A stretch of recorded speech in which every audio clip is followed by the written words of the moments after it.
ڕێباز محەممەد ڕەشید ناسراو بە ڕێباز جاف لە ساڵی 1985 لاولێر لەدایک بووە، ئێستاش لاولێر نیشتەجێ، پێشنێژ و وتارخوێنە و ئەندامی مەڵبەندی هەولێری کۆمەڵی دادگەریە. لە ساڵی 2002ەوە پەیوەندی بەکاری ئیسلامیەوە کردووە.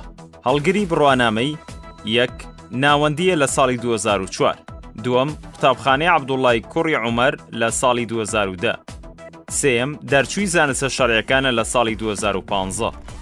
ئەو پۆست و بەرپرسیارەتە حیزبیانەی پێشتر هەیبوون.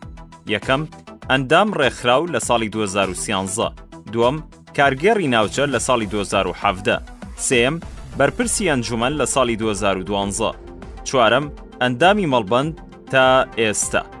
ئەو خول و ڕایەنانانەی کە بەشداری تێدا کردووە: یەکەم بەشداریکردن لە خولی ئوسوڵ الفقه لە ساڵی 2020، دووەم بەشداریکردن لە خولی موسعەبی کوڕی عومەیر لە ساڵی 2024، سێم بەشداریکردن لە خولی بێژەری سەرکەوتوو لە ساڵی 2012، چوارەم بەشداریکردن لە خولی پرۆژەی بازرگانی بچووک لە ساڵی 2011. شارەزایی و لێهاتووی هەیە لە: یەکەم زمانی عەرەبی، دووەم ڕاگەیاندن، سێم زانستی شەرعی. چالاکی و ڕۆشنبیری و کەلتوری، نووسین، بەشداری کۆنگرە و کۆنفرانسی زانستی، کۆڕ و وانەوتنەوە.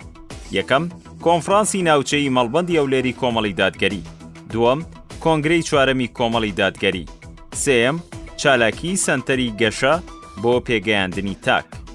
پەیامی پاڵێوراو بۆ دەنگدەران: هیواخوازم دەنگدەران متمانە بە پاڵێوراوانی کۆمەڵی دادگەری بکەن، چونکە نوێنەرانی کۆمەڵ چی بەشدار بووبن لە حکومەت یان ئۆپۆزیسیۆن بووبن، هەمیشە جێدەستیان دیار بووە لە هەموو خولەکانی پەرلەمان و حکومەتدا.